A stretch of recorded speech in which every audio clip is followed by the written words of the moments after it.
ఆదికాండము 25వ అధ్యాయము. అబ్రాహాము మరలా ఒక స్త్రీని వివాహము చేసుకొనెను. ఆమె పేరు కెతూరా. ఆమె అతనికి జిమ్రాను, యక్షాను, మెదాను, మిద్యాను, ఇష్బాకు, షూవహు అను వారిని కనెను. యక్షాను షేబను, దెదానును కనెను.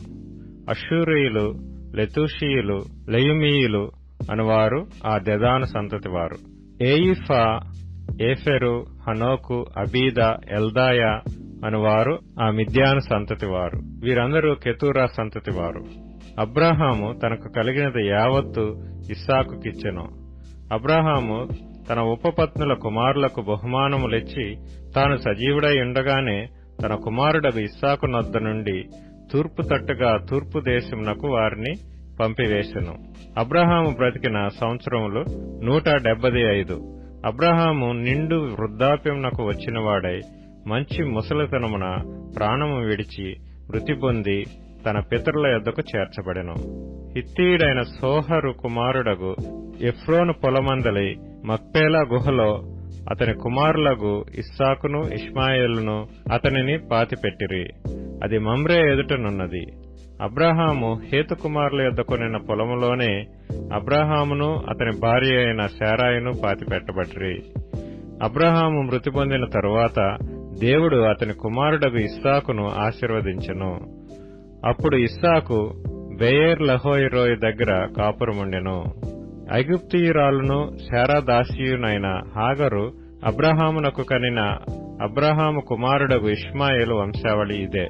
ఇష్మాయేలు జ్యేష్ఠ కుమారుడైన షేబాయోతు, కేదారు, అద్బయేలు, మిబ్షాము, మిష్మాదూమారమషా, హదరు, తేమా, యతూరు, నాఫీషు, కెదెమా ఇవి వారి వారి వంశావళుల ప్రకారము వారి వారి పేర్ల చొప్పున ఇష్మాయేలు కుమారుల యొక్క పేర్లు వారి వారి గ్రామములోను వారి వారి కోటలలోను ఇష్మాయేలు కుమారులు వీరే. వారి పేర్లు ఇవే. వారి వారి జనముల ప్రకారము వారు 12 రాజులు.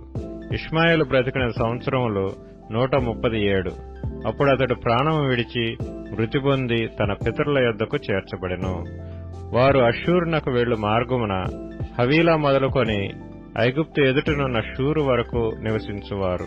అతడు తన సహోదరులందరి ఎదుట నివాసం ఏర్పరచుకొనెను. అబ్రాహాము కుమారుడగు ఇస్సాకు వంశావళి ఇదే. అబ్రాహాము ఇస్సాకును కనెను.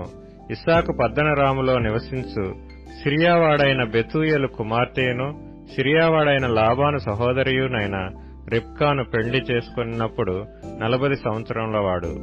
ఇస్సాకు భార్య గొడ్రాలు కనుక అతడు ఆమె విషయమై యెహోవాను వేడుకొనెను. యెహోవా అతని ప్రార్థన వినెను గనుక అతని భార్య అయిన రిబ్కా గర్భవతి అయ్యెను.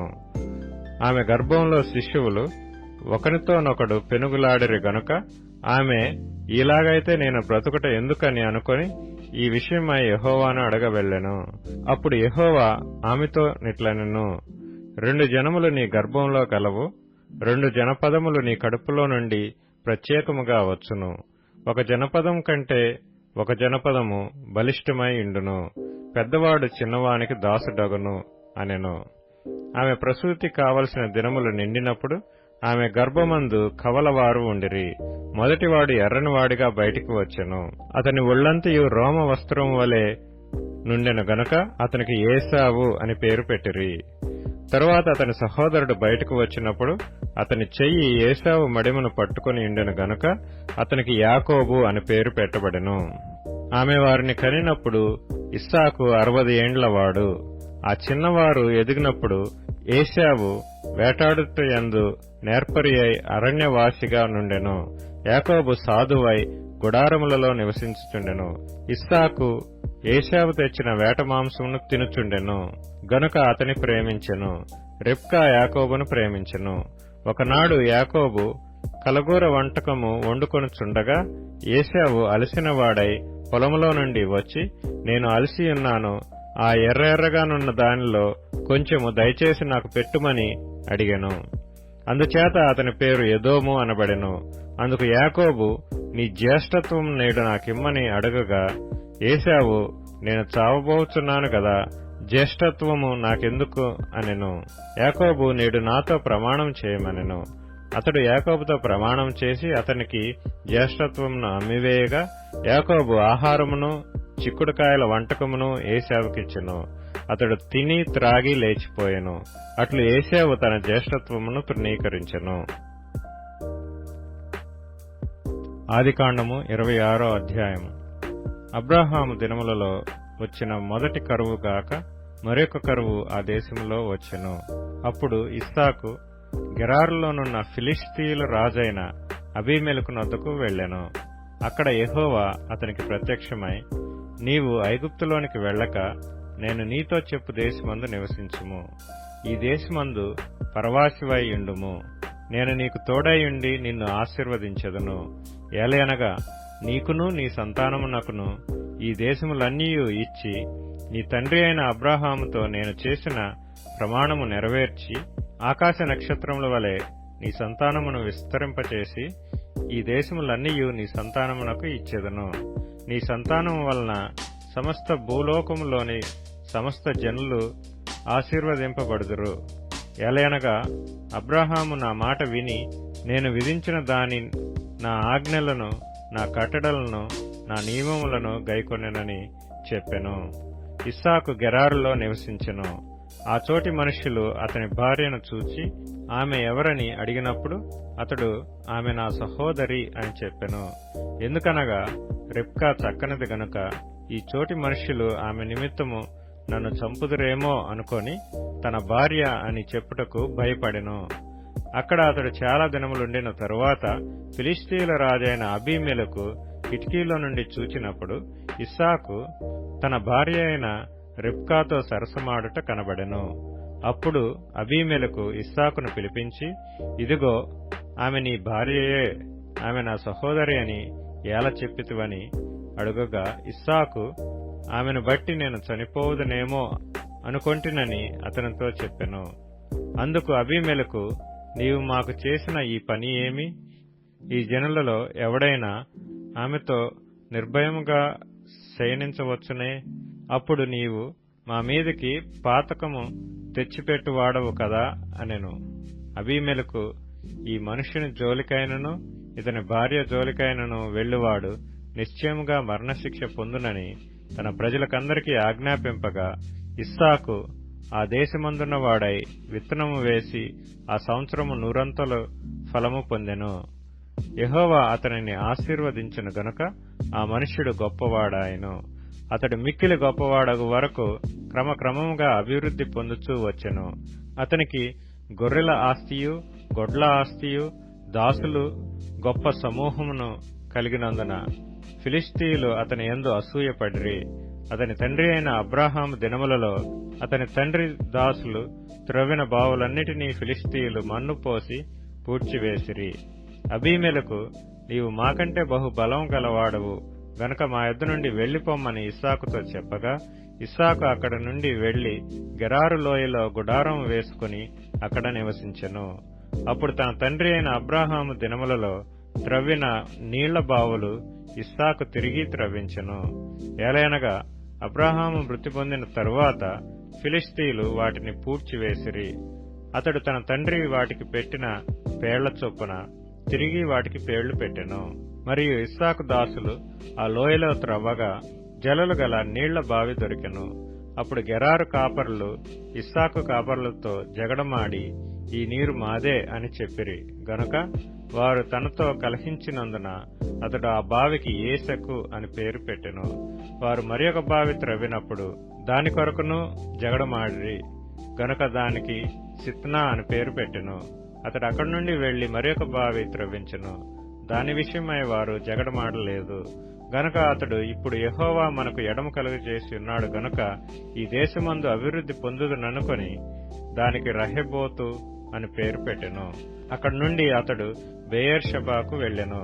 ఆ రాత్రియే యెహోవా అతనికి ప్రత్యక్షమై, నేను నీ తండ్రి అయిన అబ్రాహాము దేవుడను, నేను నీకు తోడైయున్నాను గనుక భయపడకుము. నా దాసుడైన అబ్రాహామును బట్టి నిన్ను ఆశీర్వదించి నీ సంతానమును విస్తరింప చేసేదనని చెప్పెను.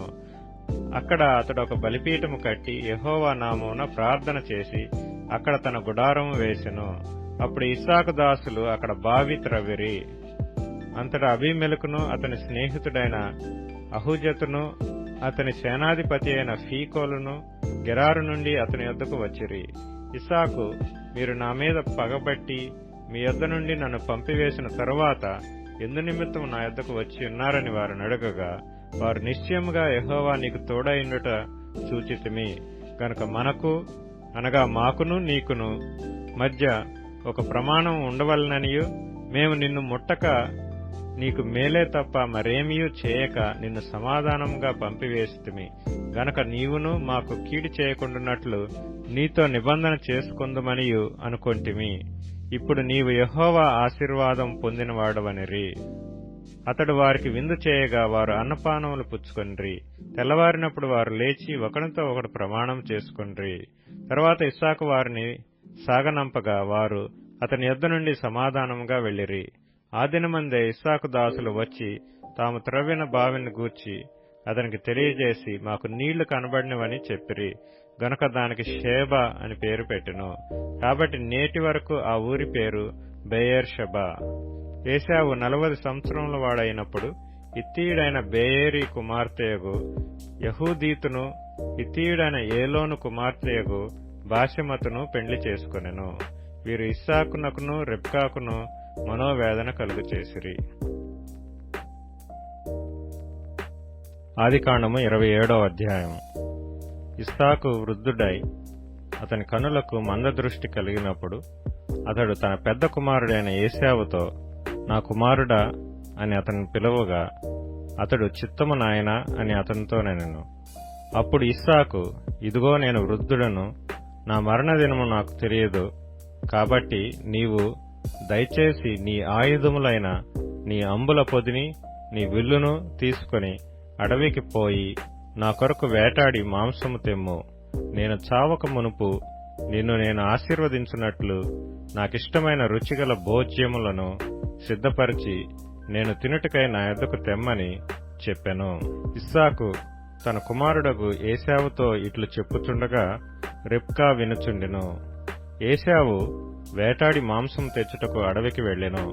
అప్పుడు రిబ్కా తన కుమారుడగు యాకోబును చూచి, ఇదిగో నీ తండ్రి నీ అన్నయైన ఏశావుతో, మృతి పొందక మునుపు నేను తిని యెహోవా సన్నిధిని నిన్ను ఆశీర్వదించినట్లు నా కొరకు మాంసం తెచ్చి నాకు రుచిగల భోజ్యములను సిద్ధపరచుమని చెప్పగా వింటిని. కాబట్టి నా కుమారుడా, నా మాట విని నేను నీకు ఆజ్ఞాపించినట్టు చేయుము. నీవు మందకు వెళ్లి 2 మంచి మేకపిల్లలను అక్కడి నుండి నా యొద్దకు తెమ్ము.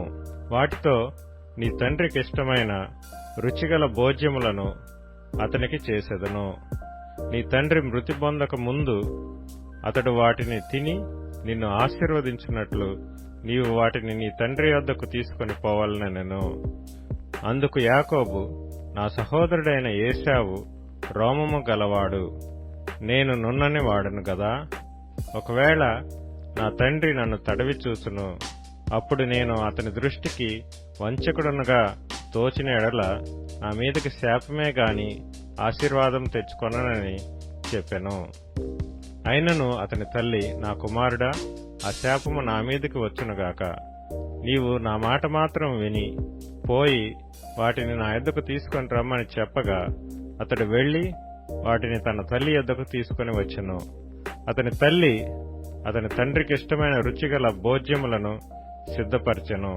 మరియు తన జ్యేష్ఠ కుమారుడగు ఏశావునకు సొగసైన వస్త్రములు ఇంట తన యొద్ద నుండెను గనుక రెబ్కా వాటిని తీసి తన చిన్న కుమారుడగు యాకోబునకు తొడిగించి ఆ మేకపిల్లల చర్మములతో అతని చేతులను అతని మెడ మీద నునుపు భాగమును కప్పి తాను సిద్ధపరిచిన రుచిగల భోజ్యములను రొట్టెను తన కుమారుడగు యాకోబు చేతికియ్యగా అతడు తన తండ్రి వద్దకు వచ్చి, నా తండ్రి అని పిలువగా అతడు, ఏమి నా కుమారుడా, నీవెవరువని అడిగెను. అందుకు యాకోబు, నేను ఏశావు అను నీ జ్యేష్ఠ కుమారుడును. నీవు నాతో చెప్పిన ప్రకారం చేసి ఉన్నాను. నీవు నన్ను దీవించుటకై దయచేసి లేచి కూర్చుండి నేను వేటాడి తెచ్చిన దానిని తినుమనెను. అప్పుడు ఇస్సాకు, నా కుమారుడా, ఇంత శీఘ్రముగా అది నీకెట్లు దొరికినని అడుగగా అతడు, నీ దేవుడైన యెహోవా నా ఎదుటికి దాని రప్పించడు చేతనే అని చెప్పెను. అప్పుడు ఇస్సాకు, నా కుమారుడా, నీవు ఏశావును నా కుమారుడివో కాదో నేను నిన్ను తడివి చూచెదను, దగ్గరకు రమ్మని చెప్పెను. యాకోబు తన తండ్రి అయిన ఇస్సాకు దగ్గరకు వచ్చినప్పుడు అతడు అతన్ని తడివి చూచి, స్వరము యాకోబు స్వరము గాని చేతులు ఏశావు చేతులే అనెను.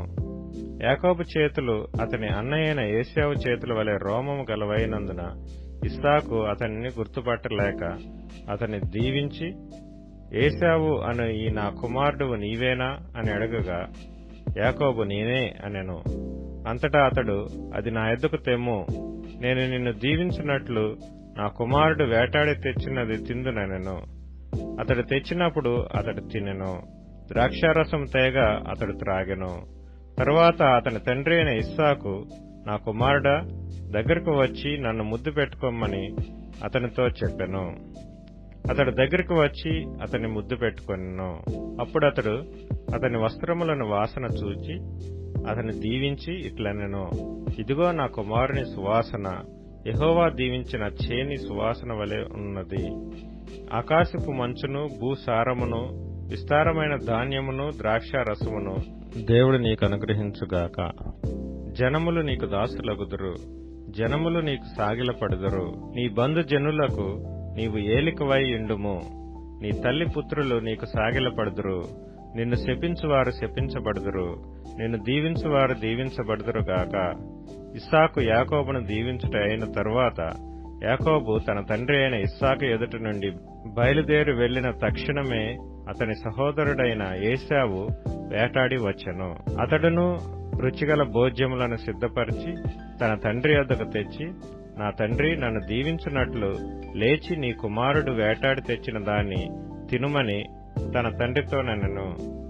అతని తండ్రి అయిన ఇస్సాకు, నీవెవరవని అతన్ని అడిగినప్పుడు అతడు, నేను నీ కుమారుడును ఏశావు అను నీ జ్యేష్ఠ కుమారుడుననగా, ఇస్సాకు మిక్కుటముగా గడగడ వణుకుచు, అట్లయితే వేటాడిన భోజ్యమును నా యొద్దకు తెచ్చిన వారెవరు?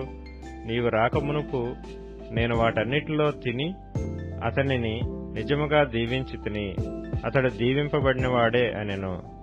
ఏశావు తన తండ్రి మాటలు విన్నప్పుడు దుఃఖాక్రాంతుడై పెద్ద కేక వేసి, ఓ నా తండ్రి, నన్నును దీవించుమని తన తండ్రితో చెప్పెను. అతడు, నీ సహోదరుడు కపటోపాయంతో వచ్చి నీకు రావలసిన దీవెన తీసుకొని పోయెను. ఏశావు యాకోబు అను పేరు అతనికి సరిగానే చెల్లినది. అతడు నన్ను ఈ 2 మార్లు మోసపుచ్చెను, నా జ్యేష్ఠత్వము తీసుకొనెను, ఇదిగో ఇప్పుడు వచ్చి నాకు రావలసిన దీవెనను తీసుకొనినని చెప్పి, నా కొరకు మరి ఏ దీవెనయూ మిగిల్చి ఉండలేదా అని అడిగెను. అందుకు ఇస్సాకు, ఇదిగో అతని నీకు ఏలికగా నియమించి అతని బంధుజనులందరినీ అతనికి దాసులుగా ఇచ్చితిని, ధాన్యమును ద్రాక్షారసమును ఇచ్చి అతన్ని పోషించితిని గనుక నా కుమారుడా, నీకేమి చేయగలనని ఏశావుతో ప్రత్యుత్తరమియ్యగా, ఏశావు, నా తండ్రి, నీ యొద్ద ఒక దీవెనయే ఉన్నదా? నా తండ్రి, నన్ను కూడా దీవించుమని తన తండ్రితో చెప్పి, ఏశావు ఎలుగెత్తి ఏడ్వగా, అతని తండ్రి అయిన ఇస్సాకు, నీ నివాసము భూసారము లేకయు పైనుండి పడు ఆకాశపు మంచు లేకయు నుండును. నీవు కత్తి చేత బ్రతుకుదువు, నీ సహోదరునికి దాసుడు వగుదువు. నీవు తిరుగులాడుచుండగా నీ మెడ మీద నుండి అతని కాడి విరిచివేయుదువు అని అతనికి ఉత్తరమిచ్చెను. తన తండ్రి యాకోబుకిచ్చిన దీవెన నిమిత్తము ఏశావు అతని మీద పగపట్టెను. మరియు ఏశావు, నా తండ్రిని గూర్చిన దుఃఖ దినములు సమీపముగానున్నవి, అప్పుడు నా తమ్ముడైన యాకోబును చంపెదననుకొనెను. రిబ్కా తన పెద్ద కుమారుడైన ఏశావు మాటలను గూర్చి వినినప్పుడు ఆమె తన చిన్న కుమారుడైన యాకోబును పిలువనంపి అతనితోనిట్లనెను, ఇదిగో నీ అన్నయ్యైన ఏశావు నిన్ను చంపెదనని చెప్పి నిన్ను గూర్చి తన్ను తాను ఓదార్చుకొనుచున్నాడు.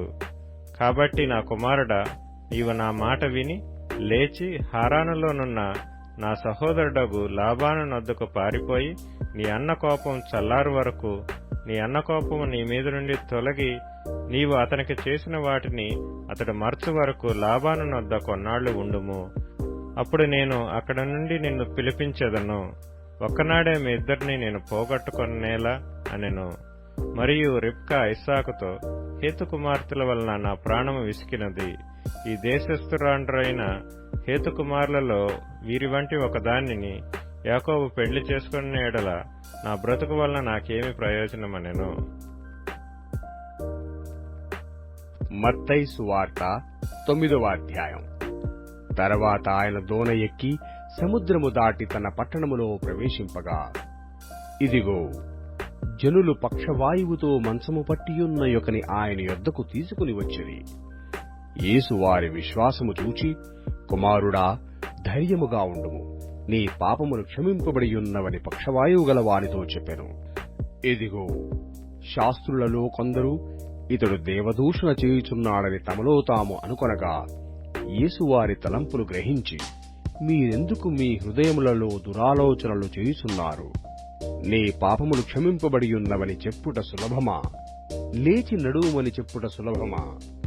అయినను పాపములు క్షమించుటకు భూమి మీద మనుష్యకుమారునికి అధికారము కలదని మీరు తెలుసుకొనవలనని చెప్పి, ఆయన పక్షవాయువు గలవాని చూచి, నీవు లేచి నీ మంచమెత్తుకుని నీ ఇంటికి పొమ్మని చెప్పగా, వాడు లేచి తన ఇంటికి వెళ్ళెను. జనులు అది చూచి భయపడి, మనుష్యులకిట్టి అధికారమిచ్చిన దేవుని మహిమ పరిచిరి. యేసు అక్కడ నుండి వెళ్ళుచూ సుంకపు మెట్టునొద్ద కూర్చుండియున్న మత్తయి అను ఒక మనుష్యుని చూచి, నన్ను వెంబడించుమని అతనితో చెప్పగా, అతడు లేచి ఆయనను వెంబడించెను. ఇంటిలో భోజనమునకు యేసు కూర్చుండియుండగా, ఇదిగో సుంకరులను పాపులను అనేకులు వచ్చి ఆయన యొద్దను ఆయన శిష్యుల యొద్దను కూర్చుండిరి. పరిసయ్యులు అది చూచి, మీ బోధకుడు సుంకరులతోనూ పాపులతోనూ కలిసి ఎందుకు భోజనము చేయుచున్నాడని ఆయన శిష్యులనడిగిరి. ఆయన ఆ మాట విని, రోగులకే గాని ఆరోగ్యము గలవారికి వైద్యుడక్కరలేదు గదా, అయితే నేను పాపులను పిలవవచ్చితిని గాని నీతిమంతులను పిలవరాలేదు. గనుక కనికరమునే గోరుచున్నాను గాని బలిని కోరను అను వాక్యభావమేమిటో మీరు వెళ్లి నేర్చుకొనుడని చెప్పెను. అప్పుడు యోహాను శిష్యులు ఆయన యొద్దకు వచ్చి, పరిసయ్యులను మేమును తరచుగా ఉపవాసము చేయుచున్నాము గాని నీ శిష్యులు ఉపవాసము చేయరు, దీనికి హేతువేమని ఆయనను అడుగగా, యేసు, పెండ్లి కుమారుడు తమతో కూడా నుండు కాలమున పెండ్లి ఇంటి వారు దుఃఖపడగలరా? పెండ్లి కుమారుడు వారి యొద్ద నుండి కొనిపోబడు దినములు వచ్చును, అప్పుడు వారు ఉపవాసము చేతురు. ఎవడునూ పాత బట్టకు కొత్త బట్ట మాసిక వేయుడు, వేసిన ఎడల ఆ మాసిక బట్టను విరితిపెరచును, చినుగు మరి ఎక్కువగును. మరియు పాత తిత్తులలో క్రొత్త ద్రాక్షారసము పోయరు, పోసిన ఎడల తిత్తులు పిగిలి ద్రాక్షారసము కాడిపోవును, తిత్తులు పాడగును. అయితే క్రొత్త ద్రాక్షారసము క్రొత్త తిత్తులలో పోయుదురు, అప్పుడు ఆ రెండును చెడిపోకయుండునని చెప్పెను. ఆయన ఈ మాటలు వారితో చెప్పుచుండగా, ఇదిగో ఒక అధికారి వచ్చి ఆయనకు మ్రొక్కి, నా కుమార్తె ఇప్పుడే చనిపోయినది, అయినను నీవు వచ్చి నీ చెయ్యి ఆమె మీద ఉంచుము, ఆమె బ్రతుకుననెను. యేసు లేచి అతని వెంట వెళ్ళెను. ఆయన శిష్యులు కూడా వెళ్ళిరి.